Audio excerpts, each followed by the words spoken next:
देवप्रयाग टिहरी गढ़वाल उत्तराखंड में बसा हुआ एक ऐसा ऐतिहासिक और पौराणिक शहर जहां दो पावन नदियां अलकनंदा और भगीरथी के संगम से बनती है गंगा।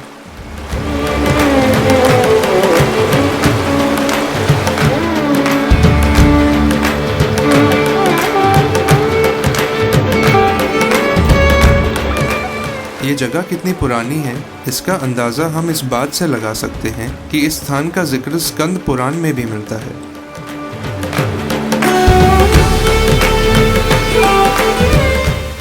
ऐसा कहा जाता है कि देव शर्मा नाम के एक मुनि ने यहाँ हजारों साल तक भगवान विष्णु की तपस्या की थी। उन्हीं के नाम से आज ये जगह देवप्रयाग कहलाती है।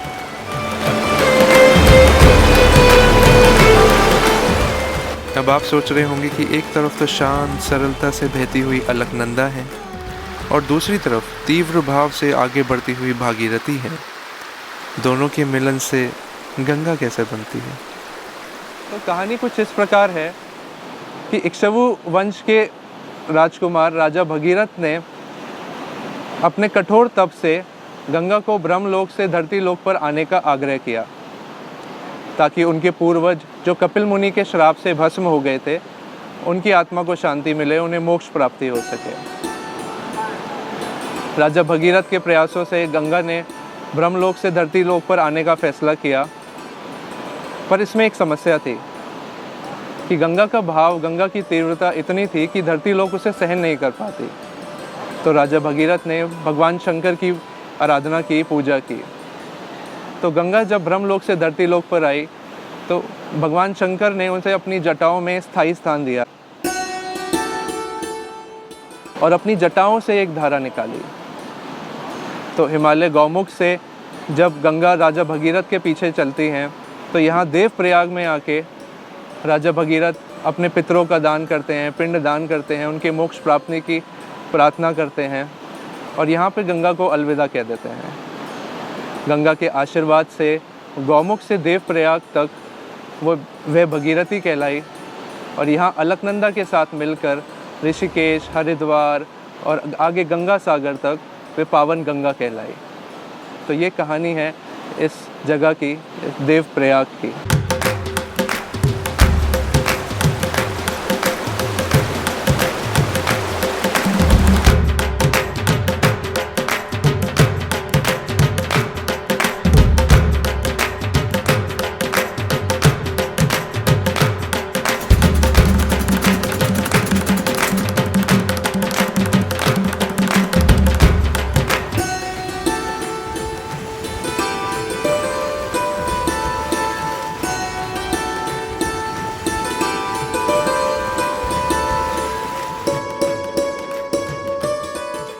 एक पुरानी कहावत है कि मिठाई और बढ़ाई यानी तारीफ किसी को बुरी नहीं लगती, और बात जब उत्तराखंड की प्रसिद्ध सिंगोड़ी मिठाई की हो तो कहना ही क्या।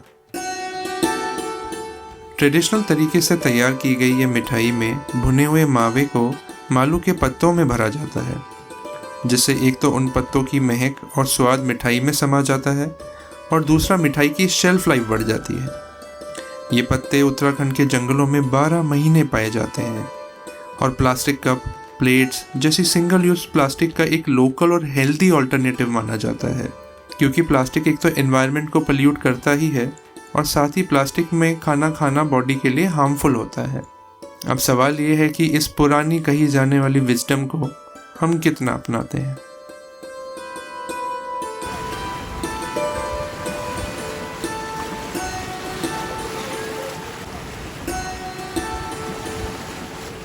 ये सीढ़ियां हमें सीधा प्राचीन रघुनाथ मंदिर ले जाती हैं। तो कहानी ये कहती है कि रावण को मारने के बाद ब्रह्म हत्या के दोष से मुक्ति के लिए राम जी ने 1 साल तक हिमालय में तप किया था। उनमें से एक जगह देवप्रयाग की ये भूमि है जहाँ आज उनको समर्पित रघुनाथ मंदिर है।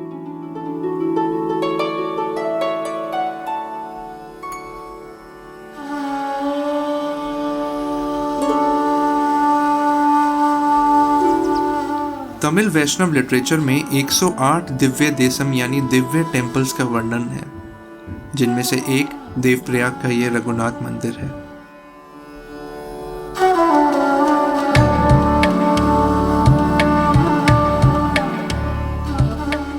इस टेम्पल की बनावट को अगर देखा जाए तो ये नगरा स्टाइल आर्किटेक्चर का माना जाता है, जो अधिकतर नॉर्थ इंडिया के टेम्पल्स में दिखाई देता है।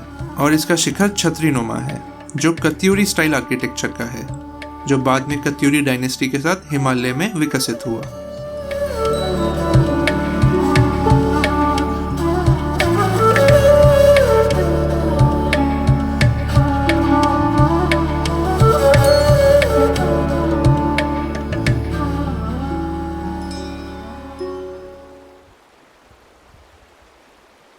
Climbing high, no surrender. A flower grows along the roadside, bright and free. पहाड़ों में कहीं भी पहुंचने के लिए चलना बहुत पड़ता है। अब हम जा रहे हैं नक्षत्र वेधशाला, जो 1946 में पंडित चक्रधर जोशी जी ने स्थापित की थी। ये वेधशाला एस्ट्रोनॉमी, एस्ट्रोलॉजी, मैन्युस्क्रिप्ट्स, पुराने ग्रंथों, इन सब के लिए बहुत प्रसिद्ध है।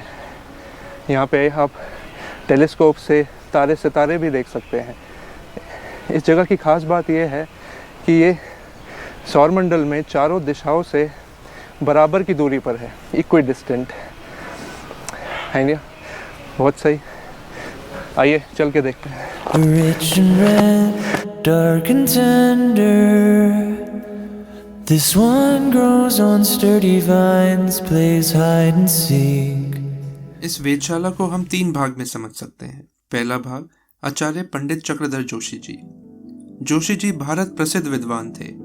उन्होंने ये वेधशाला नक्षत्रों, ग्रह, सितारे और सौरमंडल से जुड़े सब्जेक्ट्स की रिसर्च के लिए स्थापित की थी। इस वेधशाला में आज़ाद भारत के पहले राष्ट्रपति डॉक्टर राजेंद्र प्रसाद आए थे और चक्रधर जोशी द्वारा अपनी जन्म कुंडली बनवाई थी। इनके अलावा पूर्व प्रधानमंत्री मोरारजी देसाई, गृह मंत्री सरदार पटेल, फिल्म अभिनेत्री आशा पारेख और अनेक नामी हस्तियों का यहाँ से संपर्क रहा है। इन सभी लोगों से जुड़े दस्तावेज आज भी यहाँ संजो के रखे हुए हैं। वेधशाला का दूसरा भाग हुआ manuscript conservation centre. Chakradhar Joshi ji ने जगह जगह भ्रमण कर बहुत सारी दुर्लभ मैन्युस्क्रिप्ट्स यहाँ इकट्ठा की थी, जिस कारण आज भारत सरकार के NMM यानी नेशनल मिशन फॉर मैन्युस्क्रिप्ट के अंतर्गत ये वेधशाला उत्तराखंड का मैन्युस्क्रिप्ट कंजर्वेशन सेंटर भी है। उत्तराखंड में कहीं भी अगर कोई पुराना हस्तलिखित ग्रंथ या टेक्स्ट मिलता है तो उसका संग्रह और अध्ययन रिसर्च इसी वेधशाला में होता है। इस जगह का तीसरा भाग हुआ पुरानी चीजों का संग्रह। हमें बताया गया कि ये एक पेज पर हाथ से लिखी हुई संपूर्ण भगवत गीता है। जब हम इसको मैग्नीफाइंग ग्लास से देखते हैं तो एक एक अक्षर साफ दिखाई देता है। सच में अद्भुत है। हम तो सिर्फ आज कल्पना कर सकते हैं कि ये लिखी कैसे गई होगी। इसके अलावा नवरात्रों में पढ़ी जाने वाली दुर्गा सप्तशती, सबसे पुरानी वास्तु शिरोमणि, भृगु संहिता, सोना बनाने की विधि की पुस्तकें, तंत्र मंत्र, आयुर्वेद, कर्म कांड, ज्योतिष, इन सभी से संबंधित पुरानी पुस्तकों और दस्तावेजों का एक अद्भुत भंडार है।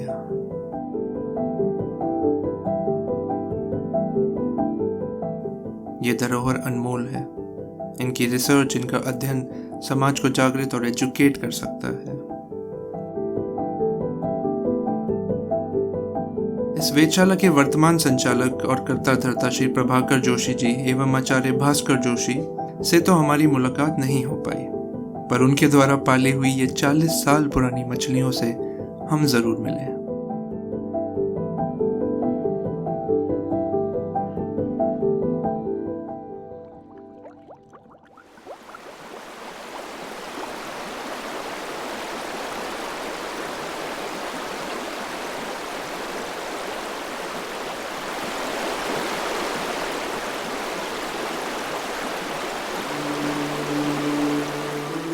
वक्त की तरह पानी बहता जा रहा है, पर हम रुकना चाहते हैं। किसके इंतज़ार में?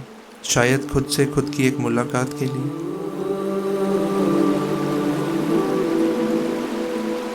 मंजिल से बेखबर हम मील पत्थरों से कुछ देर दिल बहलाते हैं। जिंदगी के इस सफ़र में क्या पाते हैं और क्या खोते हैं।